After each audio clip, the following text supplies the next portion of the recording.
आज मैं आपको एक मजेदार मूवी के बारे में बताने जा रहा हूँ जिसका नाम है बियॉन्ड द ट्रैक। मूवी की शुरुआत भविष्य में होती है जहाँ पैदा होने वाले बच्चों को अपने हिसाब से रंग रूप दिया जा सकता है और आम इंसानों से ज्यादा अच्छा और बेहतर बनाया जा सकता है।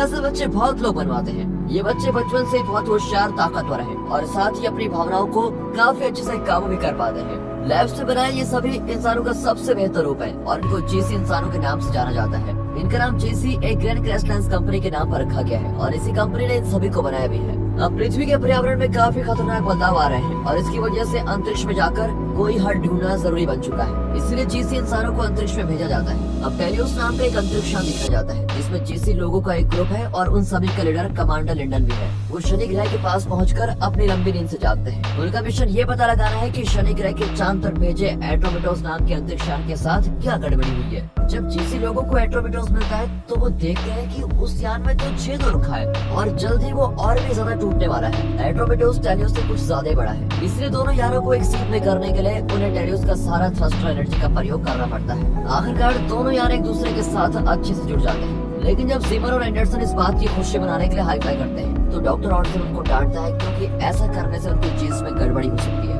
इसके बाद वो जेसी लैब्स के सीईओ नॉर्दम से संपर्क करते हैं और बताते हैं कि हम एंड्रोमेडोस के कंप्यूटर को चला पा रहे हैं। वो साथ ही बताते हैं कि एंड्रोमेडोस के कंप्यूटर को 3 महीने पहले चलाया गया था और अभी भी वहाँ से कोई जवाब नहीं दे रहा है। इसलिए मान लिया जाता है कि एंड्रोमेडोस में सभी लोग मर चुके हैं। अब ये सुनकर नॉर्दम बोलता है, मेरे हिसाब से एट्रोमिटोस पर किसी रेस्क्यू मिशन के लिए जाना समय की बर्बादी है। तुम लोग एट्रोमिटोस पर रखा जरूरी सामान ले लो। नॉर्दम आगे बोलता है कि जो सामान तुम्हें बचा कर लाना है वो कार्बन फिक्सिंग कैटलिस्ट है जिसकी मदद से हम पृथ्वी के वायुमंडल को ठीक कर सकते हैं। इसको इकट्ठा करने में 2 से ज्यादा साल लग जाएंगे। अब डंकन एट्रोमिटोस की जानकारियाँ निकालने लगती है। एक वीडियो में एट्रोमिटोस का कैप्टन बोलता है, काफी रुकावटों के बाद आखिरकार हम यहाँ से निकलने वाले हैं। हम सभी लोगों का इकट्ठा होने का इंतजार कर रहे हैं। लेकिन एक दूसरी वीडियो में कैप्टन बताता है, हर गुजरते घंटे के साथ यहाँ के हालात बेकार होते जा रहे हैं। सभी लोग यहाँ बगावत पर उतर आए हैं। ये सुनकर डॉक्टर ऑर्सन बोलता है कि ये साधारण इंसान हमेशा कोई न कोई गड़बड़ी कर देते हैं और आखिर में हम जेसी लोगों को ही सब कुछ सही करना पड़ता है। अचानक उनको एट्रोमिटोस से कुछ अजीब आवाज आती है। वहाँ 90s का कोई पुराना गाना चल रहा होता है। अभी किसी वजह से एट्रोमिटोस के अंदर जाने का रास्ता बंद है, लेकिन जैसे जिमर रास्ते को खोलता है टेलियोस के जेसी लोग अपने हथियार लेकर एट्रोमिटोस में जाने को तैयार होते हैं। अंदर जाते ही उनको दीवारों पर कुछ अजीब बनाई हुई तस्वीरें दिखाई देती है और साथ ही अंदर इतना तेज गाना चल रहा है कि जेसी लोग एक दूसरे की आवाज भी सुन नहीं पाते हैं। तभी वहाँ पर एक रोबोट उन पर हमला करता है जिसको सुरक्षा करने के लिए डिजाइन किया गया था। अब खुद को कोई नुकसान होने से पहले जेसी लोग उस रोबोट को तबाही कर देते हैं। इसके बाद पूरी जगह की जल्दी से जांच करने के लिए अलग अलग हिस्सों में सभी बढ़ जाते हैं। जिमर देखता है कि ब्लैक बॉक्स को जबरदस्ती निकाला गया है, लेकिन वो फिर भी किसी तरह से वहाँ चल रहे गाना को बंद कर देता है। एंडरसन देखती है कि ग्रीन हाउस में सभी पेड़ बहुत ज्यादा बड़े हो गए हैं और उन पेड़ों के बीच से उनको लुलू मिलती है। लुलू एट्रोमिटोस पर भेजे गए लोगों की मदद करने वाली एक रोबोट है। वो बताती है कि एट्रोमिटोस पर इंसान अभी भी जिंदा बचा हुआ है। अब एक और रोबोट को तबाह करने के बाद डंकन को ट्रेविस मिलता है। हालांकि वो ऐसे लग रहा है कि जैसे वो कोमा में है क्योंकि कुछ भी मूवमेंट्स नहीं कर रहा है। फिर ऑर्सन अपने सबसे जरूरी मिशन पर आता है जो कि कार्बन फिक्सिंग कैटलिस्ट वाले डब्बे को वापस लाना है, लेकिन उसको डब्बा वहाँ मिलता ही नहीं है। इसके कुछ देर बाद सभी इकट्ठा होते हैं। एट्रोमिटोस का चीजों को ढूंढने वाला ट्रैकिंग सिस्टम खराब हो चुका है और पूरे एट्रोमिटोस को स्कैन करने पर भी उनको कार्बन कंपाउंड नहीं मिलता। वहाँ सिर्फ ट्रेविस और ग्रीन हाउस में उगने वाले पेड़ पौधों का ही डीएनए बचा हुआ है। ट्रेविस यहाँ एक जूनियर इंजीनियर है और उसकी फाइल की जांच करने पर ट्रेविस के बारे में ज्यादा कुछ खास पता नहीं लगता। यहाँ तक कि उसको फौज की ट्रेनिंग भी नहीं दी गई है। अब डॉक्टर ऑर्सन बताता है कि शरीर को देखने से तो ट्रेविस बिल्कुल बढ़िया लग रहा है, लेकिन उसके दिमाग में काफी गड़बड़ियाँ चल रही है। हो सकता है कि किसी बड़े हादसे की वजह से उसके साथ ऐसा हुआ। अब लिंडन ट्रेविस से बात करने की कोशिश करता है, लेकिन उसको कोई जवाब नहीं मिलता। इसलिए वो ट्रेविस की जिम्मेदारी डंकन को दे देता है क्योंकि डंकन ने मनोविज्ञान में पीएचडी की है। लुलू भी कोई मदद नहीं कर सकती क्योंकि एट्रोमिटोस की तरह लुलू की सभी यादें उसकी मेमोरी से खत्म कर दी गई है। इस सब के दौरान एंडरसन को नॉर्दम का एक मैसेज मिलता है जिसमें वो पूछता है, क्या तुम लोगों को कार्बन फिक्सिंग कंपाउंड मिला? वैसे मैं तुम्हें बताना चाहता हूँ कि तुम कुछ समय तक यहाँ पर फंसे रहने वाले हो, इसलिए मैं चाहता हूँ कि तुम इस समय का अच्छे से इस्तेमाल करो। अब जिमर को ये सुनकर बड़ा अजीब लगता है। उसको लगता है यहाँ फ्लर्टिंग चल रही है, लेकिन जेसी तो ऐसे किसी को छेड़ते भी नहीं है। अब डंकन ट्रेविस के पास जाती है और ट्रेविस के साथ दोस्ती करने की कोशिश करती है और पूछती है एट्रोमिटोस पर आए लोगों के बीच कैसी दोस्ती थी, क्योंकि अंतरिक्ष में सफर करना इन सब चीजों पर असर डाल सकता है। बाद में डंकन लिंडन और ऑर्सन के पास जाती है और बताती है मैंने जितनी भी कोशिश की ट्रेविस ने उन सभी बातों का जवाब नहीं दिया, लेकिन जैसे ही मैंने लुलू का नाम लिया तो उसके चेहरे पर कुछ अजीब सा बदलाव दिखाई दिया। डंकन अपनी बात को जारी रखते हुए बोलती है इंसानों में ये हैरानी की बात नहीं है कि वो किसी रोबोट की तरफ आकर्षित हो जाए, खास करके जब वो रोबोट इंसानों की तरह ही दिखती हो। अब जैसे कि ट्रेविस एक इंजीनियर है तो वो लुलू के सिस्टम में बदलाव कर सकता है। ऑर्सन बोलता है कि मैं लुलू की जांच करना चाहता हूँ और पता लगाना चाहता हूँ कि ट्रेविस ने लुलू के साथ क्या छेड़खानी की। अब लिंडन तय करता है कि अब से वो लुलू को थोड़े थोड़े समय में ट्रेविस के पास भेजा करेगा। ऐसा करने से वो लोग पता लगा सकते हैं क्या हम लोग लुलू को एक चारे की तरह इस्तेमाल कर सकते हैं या नहीं। कुछ समय बाद पूरे यान की बिजली चली जाती है और पता लगता है कि ट्रेविस तो खुद को बचाकर भाग चुका है और देखने से तो लग रहा है कि ट्रेविस के पास एक बंदूक भी है, क्योंकि वहाँ रखी एक बंदूक गायब है। उसको ढूंढने डंकन जाती है और जल्दी से वो खुद को ट्रेविस की बंदूक के निशाने पर पाती है, इसलिए डंकन पीआर के साथ ट्रेविस से बात करने की कोशिश करती है। लेकिन जैसे वो ट्रेविस को काबू करने वाली होती है तभी वहाँ लिंडन आ जाता है और धमाके से ट्रेविस की बंदूक को नीचे कर देता है। फिर ट्रेविस को दोबारा बंदी बनाया जाता है। डंकन लिंडन से बोलती है तुम बीच में क्यों आए, तुम्हें मेरे तरीकों पर शक है क्या? लेकिन लिंडन डंकन को बोलता है तुम ज्यादा दिमाग न लगाओ और हमारे मिशन के हिसाब से काम करो। इस सब के दौरान एंडरसन जिमर को बताती है मैंने इमरजेंसी लाइट्स को जलता हुआ देखा है। जिमर एंड्रोमेडोस की मौज मस्ती वाली वीडियोस देखता है और उसको पता लगता है कि एंड्रोमेडोस के लोग रोबोट्स की खतरनाक लड़ाइयों को देखना पसंद करते हैं। जिमर बोलता है ये बिल्कुल आम है, सामान्य इंसान ऐसे ही होते हैं, उनको लड़ाइयाँ देखना बहुत पसंद है। लेकिन एंडरसन को ये वीडियो बहुत ही बेहुदा लगती है और वो बोलती है तुम इस बेकार वीडियो को बंद कर दो। फिर एंडरसन अपनी जैकेट उतारते हुए बोलती है यहाँ एसी के बिना कितनी गर्मी हो गई है। ऐसा होता देखकर जिमर को थोड़ा अजीब महसूस होता है, हालांकि जिस इंसान होने के नाते उसको ऐसा कुछ महसूस नहीं होना चाहिए। कुछ ही देर में जिमर सिस्टम को ठीक कर देता है और उनको नॉर्दन का मैसेज आता है जिसमें वो बोलता है कि तुम्हारा सबसे जरूरी मिशन कार्बन फिक्सिंग कंपाउंड को लाना है और बाकी सभी चीजें बाद की बात है। डंकन एक और बार दीवार पर बनी ड्राइंग्स को देखती है और एक बार फिर ट्रेविस के पास पहुंच जाती है। वो अब की बार ट्रेविस की ड्राइंग की बात करती है और कुछ ही देर में ट्रेविस को लुलू के साथ अकेला छोड़ देती है। अब डंकन एक दूसरे कमरे में है जहाँ पर वो लुलू और ट्रेविस को अपने छोटे कैमरे से देख रही है। वो सुनती है कि ट्रेविस लुलू के कान में मैंडरिन भाषा में कुछ बोल रहा है और फिर लुलू को किस कर देता है। अब डंकन ऑर्सन को ढूंढने जाती है और उसको वो रास्ते में मिल जाता है। ऑर्सन बोलता है मैं कब से यहाँ घूम रहा हूँ, मुझे याद ही नहीं आ रहा है कि मैं यहाँ किस लिए आया था। ये बहुत अजीब है क्योंकि मैं कभी चीज़ा नहीं होता। ऑर्सन को मैंडरिन भाषा आती है, इसलिए डंकन ऑर्सन के पास आई थी और फिर वो ट्रेविस की बोली बातें उसको सुनाती है। अब ट्रेविस की रिकॉर्डिंग तो क्लियर है ही नहीं क्योंकि उसने धीरे से लुलू के कान में कुछ बोला था। ऑर्सन बोलता है कि फिलहाल तो मैं इसको समझ नहीं पा रहा हूँ, लेकिन तुम इसको मेरे पास दे दो, मैं इसको बाद में सुनूंगा और अच्छे से सुनूंगा। अब डंकन वापस ट्रेविस और लुलू पर नजर रखने के लिए पहुंच जाती है। वहाँ उसको पता लगता है कि उसका हाथ कांप रहा है, इसलिए किसी चीज की नजर में आने से पहले डंकन अपने हाथ को काबू में कर लेती है। अब ट्रेविस कुछ नहीं बोल रहा है, इसलिए वो लुलू को बाहर बुलाती है और पूछती है ट्रेविस ने तुम्हारे कान में क्या बोला था। इसके जवाब में लुलू बोलती है ट्रेविस ने बोला था कि मेरे दिमाग में हम दोनों हमेशा साथ हैं। लेकिन ऑर्सन के मुताबिक ये गलत बात है क्योंकि उसने भी रिकॉर्डिंग को समझ लिया है। मतलब ये बिल्कुल साफ है कि लुलू किसी तरह से झूठ बोल रही है। लेकिन एक रोबोट ऐसा कैसे कर सकती है? रोबोट तो झूठ बोलते नहीं है। इसके दौरान लिंडन और ये सभी बातें कर रहे होते हैं कि कैसे हम ट्रेविस से अपने सवालों के जवाब निकाल पाए।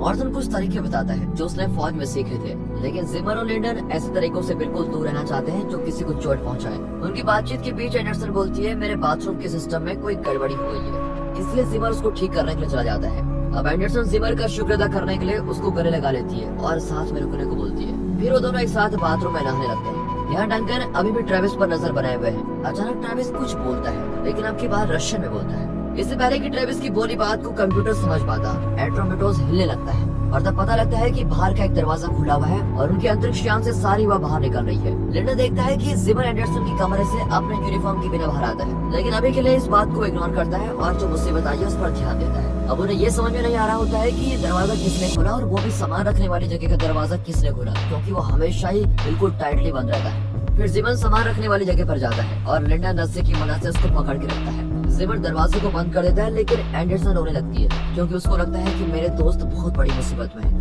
लिंडन सही सलामत आ गया है, लेकिन जिमर हवा के दबाव से बेहोश हो गया है, इसलिए ऑर्सन जिमर की जांच करने के लिए उसको अपने साथ लेके जाता है। वो बोलता है मेरे हिसाब से जिमर को थोड़े आराम की जरूरत है और फिर वो ठीक हो जाएगा। इसके बाद दिखाते हैं तो लिंडन एंडरसन को डांटता है क्योंकि बाथरूम में एंडरसन और जिमर के बीच काफी कुछ हुआ था। वो एंडरसन को बोलता है तुम्हें याद रहना चाहिए कि सेक्स वगैरह हम जैसे इंसानों के लिए बिल्कुल नहीं बना है। इस सब के दौरान डंकन ऑर्सन से पूछती है क्या कोई रोबोट झूठ बोल सकता है। इसके जवाब में ऑर्सन बताता है कि रोबोट्स को किसी सवाल का झूठा जवाब देने के लिए प्रोग्राम किया जा सकता है, लेकिन वो अपनी मर्जी से झूठ नहीं बोल सकते। वैसे मैंने जब लुलू की जांच की थी तब ऐसी कोई प्रोग्रामिंग मुझे उसमें नहीं दिखी। डंकन वापस कंप्यूटर पर जाती है ताकि ट्रेविस की पूरी रशियन बात को समझ सके। ये रशियन बात एंडरसन सुन लेती है और बताती है कि ये बात तो वॉर एंड पीस नाम की किताब में लिखी हुई है। एंडरसन बोलती है हमें जिंदा देखकर ये ट्रेविस क्या सोच रहा है, मुझे ये समझ में नहीं आ रहा। ये बात सुनकर डंकन जल्दी से ट्रेविस के पास जाती है और बिजली का झटका देती है। वो बोलती है मुझे तो लग रहा है कि तुम बीमार होने का ड्रामा कर रहे हो। ये बात सुनकर ट्रेविस फ्रेंच भाषा में जवाब देता है और अब की बार डंकन उसकी बात समझ लेती है क्योंकि उसको भी थोड़ी बहुत फ्रेंच आती है। ट्रेविस बोलता है तुम ये बात किसी के सामने मत करना, लेकिन वो एक और बार किसी किताब के बारे में बोलने लगता है। अब एंडरसन को दिखाया जाता है उसने एट्रोमिटोस के संपर्क करने वाले सिस्टम को ठीक कर लिया है, लेकिन उसको दोबारा वही वीडियो मिलती है जो उसको पहले भी आई थी। ये सभी पुरानी रिकॉर्डिंग्स हैं जो कि हर 2 घंटों में आ रही है। लिंडन बोलता है तुम पृथ्वी पर मैसेज भेजती रहो जब तक पृथ्वी से कोई जवाब नहीं आता। ये सुनकर एंडरसन रोने लगती है। अब लिंडन ये देखकर बड़ा गुस्सा करता है कि तुम जीसी होकर भी रो रही हो। उसी समय वहाँ पर जिमर आता है और एंडरसन उसको देखकर गले लगा लेती है। ये देखकर लिंडन उन दोनों पर दोबारा चिल्लाता है जिमर ये सब तुम्हारी गलती है, अगर तुम एंडरसन के साथ बाथरूम में नहीं होते तो तुम्हें पहले ही पता लग जाता कि सामान रखने वाले कमरे का दरवाजा खुला हुआ है और हमको ये सब कुछ नहीं देखना पड़ता। उस दिन तुम्हारी वजह से हम सब मरने वाले थे। लिंडन एंडरसन को बोलता है तुम ऑर्डन के पास जांच करवाने जाओ कि तुम इतनी इमोशनल क्यों हो रही हो। इसके बाद वो जिमर को बताता है कि उसको क्या क्या जानकारियाँ मिली है। वो बोलता है पहले साल तो एट्रोमिटोस में जानकारियों का रिकॉर्ड अच्छे से रखा गया था, लेकिन समय के साथ साथ जानकारियों का रिकॉर्ड खत्म होता गया और अब तो ऐसा लग रहा है कि सभी जानकारियों को जहन्नुम में छुपा दिया है। दूसरी तरफ ऑर्डन एंडरसन की जांच करना होता है, लेकिन उसको कुछ भी गड़बड़ी नहीं मिलती। एंडरसन पूछती है ऑर्डन क्या तुम्हें आजकल कुछ अजीब महसूस हो रहा है, लेकिन अलग महसूस होते हुए भी ऑर्डन जवाब में ना बोल देता है। यहाँ डंकन ट्रेविस की फ्रेंच में बोली बात की जांच कर रही है और ये एक फ्रेंच कलाकार की बोली बात होती है। इसके बाद वो दीवार पर बनी ड्राइंग्स को यूवी लाइट्स डाल के देखती है और उसको ड्राइंग्स में छुपा मैसेज समझ में आ जाता है। इसके बाद वो पुरानी जानकारी को देखती है और जब लिंडन उसके पास पूछने आता है कि अब तक उसको क्या पता लगा है तो डंकन बोलती है एट्रोमिटोस कभी भी खतरे में नहीं था। हमारे आने से कुछ समय पहले ही ट्रेविस एट्रोमिटोस को टाइटन चांद के पास लेके गया था और जांच करने पर डंकन को पता लगा है कि कार्बन फिक्सिंग कैटलिस्ट को लेकर एट्रोमिटोस के लोगों में बहस हो गई थी और इसकी वजह से डंकन बोलती है कि मुझे लगता है नॉर्दन ने जो कैटलिस्ट के बारे में बताया है वो सच है ही नहीं या फिर आधा अधूरा है। इसके बाद डंकन दीवार पर बनी ड्राइंग्स का खुफिया मैसेज देखती है।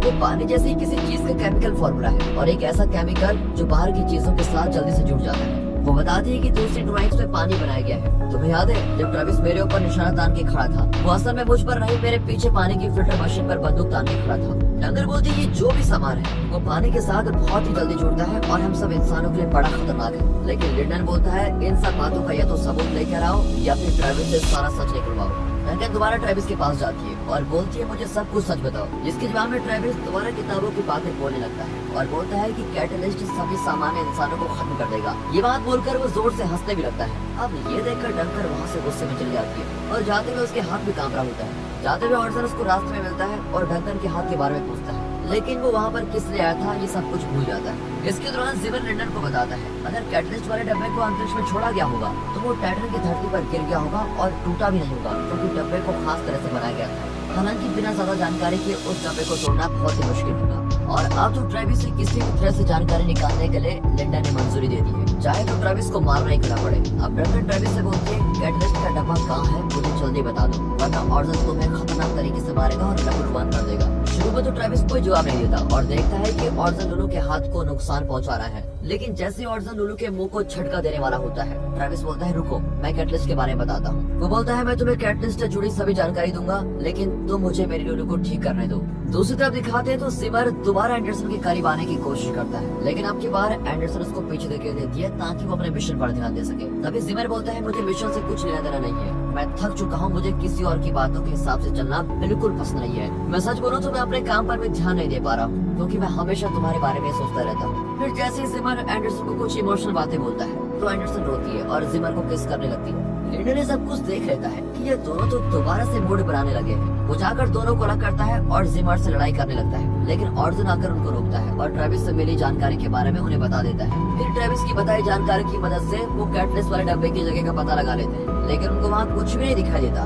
लिंडन बोलता है मैं और जिमर नीचे जाकर डब्बे को वापस लेकर आते हैं। इसके दौरान डंकन लुलू को ठीक करने वाले सामान को लेकर ट्रेविस के पास जाती है और सवाल जवाब करती रहती है। वो बताते हैं मैंने ही लाशों और कार्गो डब्बों को नीचे टाइटन में भेजा था और मैंने ही लुलू और एट्रोमिटोस की मेमोरी को खत्म किया था, लेकिन मैं खुद को मार नहीं पाया। वो आगे बताता है कि यहाँ पर हुई गड़बड़ी को मैं भी भूल नहीं पा रहा था, इसलिए मैंने सभी गड़बड़ी को दीवार पर ड्राइंग करने की सोची ताकि जो यहाँ पर हुआ हो सब उसे खुद ही समझ पाए। जब कैटलिस्ट को ऊपर लाया गया था तो थोड़ा सा कैटलिस्ट किसी की ग्रफ्स पर लगकर अंदर आ गया था और पानी में मिल गया था, जिसकी वजह से सारा पानी बहुत जानलेवा हो गया था। हमने पृथ्वी पर मैसेज भी भेजा था कि ये कैटलिस्ट इंसानों के लिए बहुत खतरनाक है, लेकिन जवाब में नॉर्दर्न ने आपको बोला तुम्हारे यान पर पानी को साफ करने वाला एक खास तरह का फिल्टर है, तुम उसकी मदद से पानी से कैटलिस्ट को साफ कर सकते हो। जिसका मतलब साफ है कि नॉर्दर्न को इसके बारे में पहले से ही पता था। ट्रेविस आगे बोलता है हमारे लोग दो ग्रुप में बंट गए थे। जो लोग कैटलिस्ट को पृथ्वी पर नहीं ले जाना चाहते थे उनको नॉर्दर्न के चेलों ने मार दिया था। मैं जिंदा इसलिए बच गया क्योंकि मैं किसी की तरफ नहीं था, लेकिन जल्द ही बचे हुए लोगों को भी कोई मारते जा रहा था। जीसी लैब्स सामान्य इंसानों को हमेशा के लिए खत्म करना चाहती है, इसलिए वो कार्बन फिक्सिंग कंपाउंड को मंगवा रहे थे। जीसी लैब्स इंसानों का खून जीसी को ठीक करने के लिए इस्तेमाल करना चाहते हैं। अब जैसी डंकन वहाँ से जाती है, ट्रेविस लुलू को ठीक करने में लग जाता है। इस सब के दौरान एंडरसन को नॉर्दर्न का मैसेज मिलता है और बोलता है कि वो उसका आखिरी मैसेज है। नॉर्दर्न बोलता है कि मुझे पता है तुम लोगों को अजीब अजीब सा महसूस हो रहा होगा, तुम ज्यादा भावुक में महसूस कर रहे होंगे। सभी जीसी लोगों के डीएनए में ट्रैकिंग कोड है जो कि हमेशा एक जैसे रहना चाहिए, लेकिन अब तुम लोगों का डीएनए बदलने लगा है और इसको ठीक भी नहीं किया जा सकता। पृथ्वी ज्यादा गर्म होने लगी है और जैसे कि ट्रेविस ने बताया कि इंसानों को मारा जा रहा है, तुम लोग भी कुछ घंटों में पागल हो जाओगे।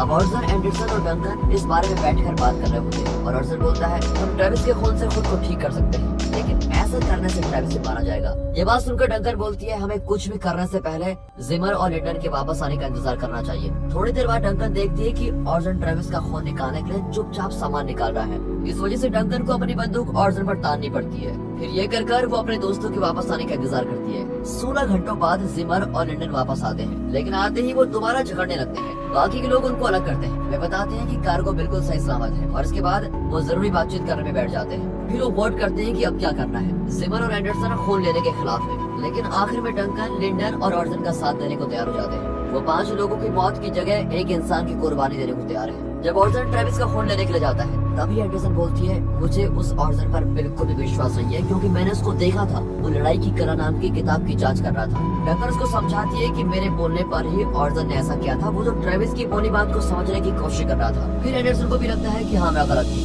लेकिन तभी अचानक उनको महसूस होता है कि ट्रेविस की बोली बात से ये पता लग रहा है कि एट्रोमेटो से बचे हुए लोगों को लुलू नहीं मारा था। उसी समय लुलू जाग जाती है और ऑर्सन पर हमला करती है। सभी अपने बंदूक लेकर वहाँ पहुँचते हैं, लेकिन वहाँ पहुँचकर देखते हैं कि ऑर्सन बेहोश पड़ा हुआ है और लुलू ट्रेविस के साथ भाग चुकी है। अब एंडरसन जिमर को बताती है मैं तुम्हें प्यार करती हूँ, लेकिन जिमर के जवाब देने से पहले ही वहाँ का सिस्टम बंद हो जाता है। फिर जिमर उसकी जांच करने के लिए मुड़ता है, उसको कोई आवाज आती है। वो वापस जाते हैं और देखता है कि उसकी प्यारी एंडरसन को पीछे से मार दिया गया है। जिमर इतना गुस्सा है कि डंकन की चेतावनी के बाद भी वो अकेले ही लुलू के पीछे जाता है। जल्दी उसको लुलू सामान रखने वाली जगह में मिलती है। लुलू तो अब कुछ ज्यादा ही खतरनाक लड़ाई होती है। जिमर तो उसको एक बार मार लेता है, लेकिन लुलू तो उसके बुरे हाल कर देती है और उसको जान से मार डालती है। अब डंकन को ट्रेविस छूट लेता है और पीछे से हमला कर बेहोश कर देता है, लेकिन तभी पीछे से लिंडन उस पर हमला कर देता है और जब लुलू वहाँ पर आती है वो डंकन के पास से गुजरती है और उसको लग रहा है कि डंकन बेहोश पड़ी हुई है, लेकिन असल में ये तो लुलू को फंसाने के लिए एक जाल था। लिंडन ने ट्रेविस को पकड़ा हुआ है ताकि वो लुलू को काबू कर सके।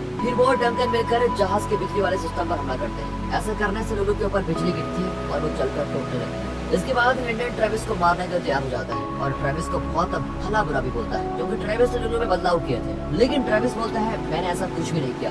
ये सुनकर डंकन अपना फैसला बदल लेती है। वो ट्रेविस पर हमला करने की जगह लिंडन को जान से मार डालती है। अब डंकन बताती है कि जैसे इंसानों में आई गड़बड़ी 97% लोगों में आई है, लेकिन बचे हुए 3% लोगों में से एक हूँ और इसी की वजह से मेरे अंदर कोई बदलाव नहीं आया। डंकन ने ट्रेविस को इसलिए जिंदा छोड़ा क्योंकि लुलू में बदलाव उसने नहीं किए थे। वो जानना चाहती थी कि लुलू ने खुद में बदलाव कैसे किए और कैसे वो झूठ बोल पा रही है। ट्रेविस बताता है कि लुलू चाहती थी कि मैं और वो एक दूसरे के पास आ सके, इसलिए उसने खुद में बदलाव किए थे, लेकिन मुझे नहीं पता था कि उसकी प्रोग्रामिंग में कैसे बदलाव आ गया। इन सभी सवालों के जवाब पाने के लिए हमें पृथ्वी पर जाना होगा। डंकन ट्रेविस को टेलियोस से पृथ्वी पर जाने के लिए बोलती है और जो यहाँ हुआ उस बारे में पृथ्वी के लोगों को बताने के लिए बोलती है। डंकन वही एट्रोमेटोस में रुकना चाहती है और खुद को खत्म करना चाहती है। वो सोचती है कि मैं इसी के लायक हूँ क्योंकि एक बार बचपन में अपने गुस्से की वजह से उसने किसी को जान से मार दिया था। जैसे ही ट्रेविस और लुलू टेलियोस में दूर चले जाते हैं, डंकन एट्रोमेटोस को टाइटन के ऊपर गिरा देती है ताकि वो सभी मुसीबतों से छुटकारा पा सके।